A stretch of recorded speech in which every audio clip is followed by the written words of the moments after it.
Chapter 1. First Encounter. Sena was in the captain's seat of the Kamedake looking at the map of the galaxy.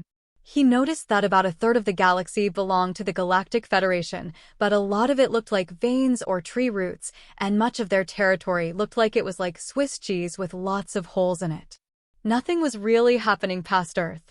There were still a lot of undeveloped areas of space, judging from the data he was looking at. He wanted to see it, and it was possible with the Kamedake for him to travel even to another galaxy, but his job was to act as pirate bait, and the ship belonged to Jurai, so he was limited to traveling in Federation space. Kariko read off test readings to Sena. They were conducting a test flight of the ship. It's weird that there hasn't been any trouble so far. Amain said. We better finish these tests as soon as possible.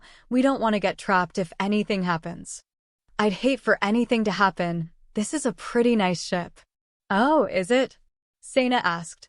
Yes, it's even better than the ship that I first came to the academy on, and that was an expensive private luxury liner my friend owned. It responds well, it shoots well, and you can barely feel it move. Oh, is that so?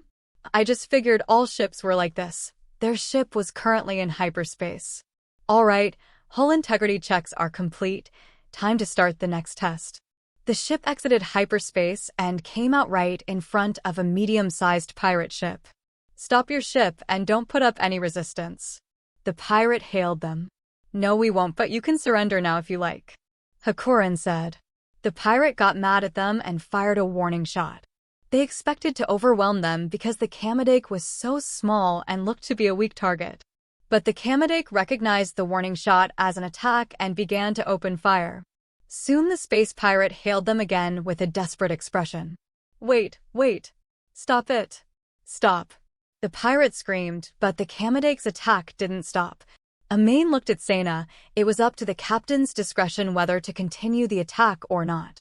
However, Sena remained silent and stared at the pirate ship. Kariko noticed that Sena looked different from usual as he watched the pirate on the screen. He was ignoring the pirate's pleas. Kariko kept looking at him, waiting for him to give the order to not destroy the enemy ship when suddenly he heard a baby's cry in the background. Huh! Stop the attack! Sena yelled. Stopping the attack. Kariko responded. Hakurin again recommended they surrender. This time the space pirates didn't refuse. Captain, will you please consult with me in private about revising our test plan? Kariko asked. Sena and Kariko's seats descend down to the lower floor where Sena's captain's cabin was. If I were captain, I bet I could do better, Alan said in a bragging tone so Hakurin would hear. He was appointed captain, so he has the right to decide our route. Hakurin said. Yes, but he's still immature. That's why they assigned us to watch over him. Speaking of which, what is a beautiful lady like you doing here? Where are you from? I've never seen you before. We are Ares secretaries. The experiment is cancelled. Please wait quietly for orders. Alan nudged Barry with his shoulder. We should start a new fan club around her. The revenue will be amazing. But we've been sworn to secrecy. This whole thing is highly confidential. They have to be keeping tabs on everyone. We'll get in trouble. So what? We'll make even more than we would at this job. Wouldn't you pay out the nose to see a girl like Jayakiran? Not even a top model can compare to her. Well, I suppose we could go on the run and hire others to manage it, but wouldn't that be too expensive? Sure, they'll be after us, but they'll quit after a while. But what about her? Would she want that?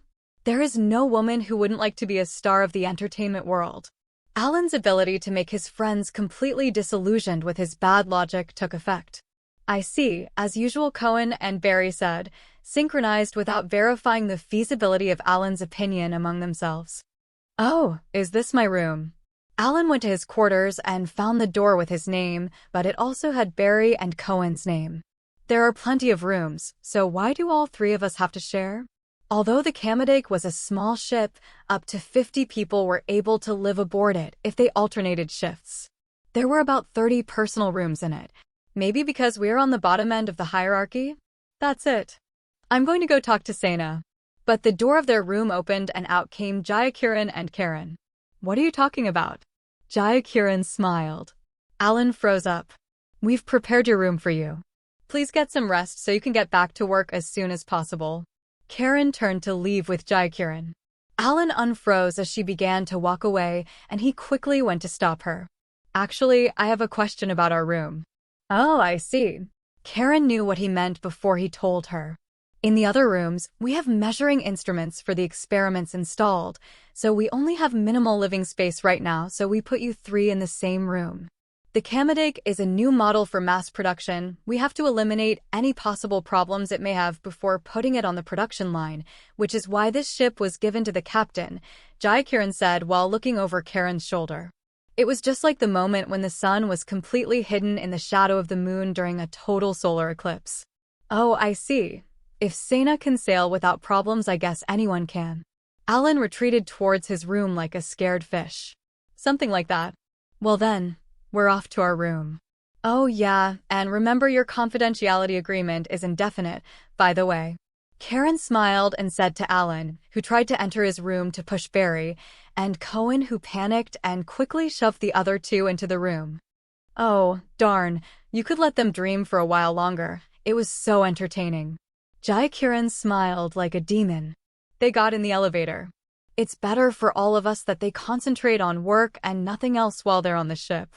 Don't you think? They're just supplementary staff here because of GP regulations. They only hired them because they were poverty-stricken. Jai-Kiran, are you really interested in the entertainment industry? You know what will happen, she said angrily. Jai-Kiran was harmless to Alan, who was fantasizing about trying to make money by using her. But she was familiar with the influences of her own beauty. It would drive people mad and bring hell upon all of those involved, which would likely end up blowing up in Sena's face. That's Jai-Kiran thought about it and realized what could happen to Sena. Everyone around her was worried about her harming him. Kariko, Sido, Eri, Tenio, and even Karen right that moment had warned her. Sena's life was no laughing matter, for Jai-Kiran had fallen in love with him. Okay, I understand, Jai-Kiran said with a serious expression. The image of Sena and Kariko in the captain's room was quite a strange picture. Kariko was scolding him as he sat slumped down in the captain's seat. I'm pretty sure normally this should be the other way around. Amain kept watch over the two. Excuse me. I'm sorry. You're the captain. You don't have to apologize for that. Even if you destroyed their ship, there would have been no problem. What? Sena looked up with a strange look. What I wanted to ask is what you were thinking at that time, Kariko said. Kariko. Amain called out to interrupt Kariko. She looked in Sena's direction quickly. You did the right thing attacking them. They refused to surrender and fired on us first, and the other party was a top-tier criminal ship. Do you understand? In other words, it didn't matter if they destroyed the ship or not. What I would like to know is why you didn't issue an order to stop the attack immediately when they begged us to stop. Normally a captain would have instructed us to stop our attack immediately. What on earth were you thinking? Sena finally understood her intentions. That it was strange. The existence of space pirates is mysterious to me. Strange? The universe is so wide and free. The universe was projected throughout the captain's room, and Sena, Kariko, and Amain appeared to float in space. In the Milky Way. No. Even just within the Galactic Federation there are countless undeveloped residential planets. If you don't have an idea how many there are, then just look up how many planets are recruiting colonists right now. Sena clutched his fist tight. Kariko immediately understood Sena's intentions. The biggest reason why piracy was done was poverty.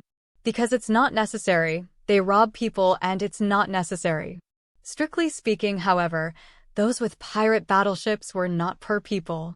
Even the most basic ship had the necessary equipment for planetary development. Even if suddenly large-scale development was impossible, it would still be easy to start an advanced colony on the level of development as the Earth. There was no need for them to take away things from others. So why do they do it then? Why? There are many reasons. The main reason is that it gets them resources quicker. It's like using a ladder to climb a tree instead of climbing, and guilds provides military-like protection for some. Usually, though, when they're asked why, they say it's because they have just inherited the family business. Those reasons are bullshit. Sena's face was flushed with anger. Of course, guys like Terran are a special case, Captain. Did you know that there are certain rules between us and the space pirates? Kariko asked. Sena nodded. Like you said, There is no real special reason for them to do this. Most are just succeeding their family business, and their guilt towards their punishment is usually surprisingly low. They are quite ordinary people, and the recidivism rate of space pirates who are caught and convicted is surprisingly low. Space pirating is a family business? It's a remnant from before the Galactic Federation was organized. At that time, there were still a lot of hostile planets, and taking an enemy's shipping vessels and robbing them of items damaged the enemy. It fits the national interests of most nations, and so it was natural that it was encouraged not only by the military of each country, but also by the private sector. So, for many it was established as a family business.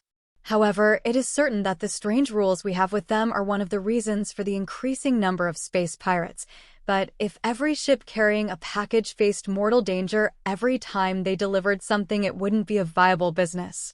Is it a necessary evil? Yes, and this ship and its captain have to overcome it. Sena looked up like he was surprised.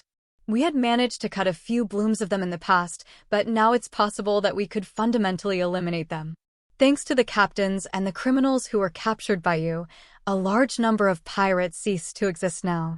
The economic income rates of the Galactic Federation are the highest they've been in hundreds of years. It will probably increase further. I haven't been told anything more in detail yet, but you being a captain is a part of a big plan, Kariko said. With me, in this ship? Sena asked. Kariko nodded. Anyway, I know it's early, but I think as the captain you should take a day off. And with that, Kariko bowed and quickly left the room. Humph. Wow, she sure left fast. I guess she didn't want to be seen by anyone else. Amain laughed and sat down on the armrest of the captain's seat. Well then, wanna have a meal with me? Sena tried to get up from the chair and avoided looking in Amain's eyes, but Amain took him by the neck and held him down in the chair. She leaned in and moved her hand to his head where she began to caress his crew cut. Hey, why did you do that, Sena-chan? Oh wow, I sound just like her. Amain smiled and giggled to negate the seriousness of her words. Amain. Kariko came back to the captain's room to intervene. She took Amain by the back of her neck and then tried to drag Amain out of the room as if she was a cat carrying its kitten. Kariko, is the baby on that ship safe? Sena asked Kariko.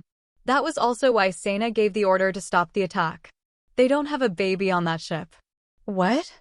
But there is something that plays that sound when your ship is about to be destroyed to get people's attention. It's like a doorbell or a knocking sound in a commercial. It's there to deliberately get your attention and make you stop the attack. You don't have to worry. Every new captain usually falls for it. It's like a rite of passage. Amain laughed as if to cover the blow of Kariko's words. Oh, well, I guess that's good. Sena had mixed emotions. He didn't want to destroy their ship at the moment, but he had let a bunch of top-tier criminals go for no reason. Captain, that's why we are attached as your aides. What do you think? Eri asked Mikami and Minaho while watching the report from Kariko. I guess that's to be expected from someone with his biased probability. I think that he's still a bit childish. Do you intend to make him call you mommy? Mikami asked, giving Eri a harsh look. Well, to heal a wounded heart is a duty best left to one's mother. Eri hugged the air and made a kissy face. Do that and he'll just have more trauma. Ho ho ho. Trauma. Hey, my love is medicine. An overdose of medicine is still poison, and, besides, isn't Kariko supposed to act as his doctor? Well, I sure am tired. I should go. Bye.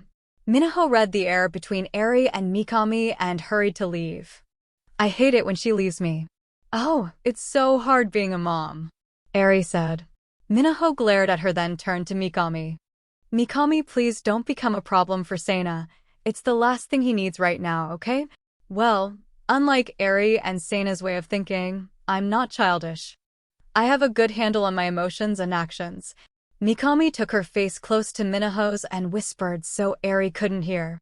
But as Eri says, whether that is a good thing or not, I am still a woman of complex emotions. Minaho gave her a wry smile as her answer. Anyway, Eri, how did the Kamade fare? Minaho said to Eri. Mikami interrupted her and said, that just means I don't trip over my own feelings like Eri does. Humph. Well, I'm looking at the data they sent back. Eri looked at the data for a short while. For now everything looks good. You should hurry up and go home, Minaho. I'm going to go check the hull. Mikami said, ignoring the sullen Eri who seemed mad at her. Oh, right. I almost forgot. About the plan you had. Now is a good time to go forward with it. Let's do it. The plan she had? What is it? Oh yeah, that's right. Now is a good time to finish the preparation. Okay, I'll get on it. However, I need to check to see if the scheduling works out. Minaho started a monitor and started checking a schedule. Hey, what are you two doing? Hey. Like a child begging for sweets or toys, Eri hounded them. Minaho ignored her and finished checking the data on the monitor and nodded to Mikami. Mikami thought a bit. Okay then, let's get ready right away. The two of them quickly headed for the transfer gate.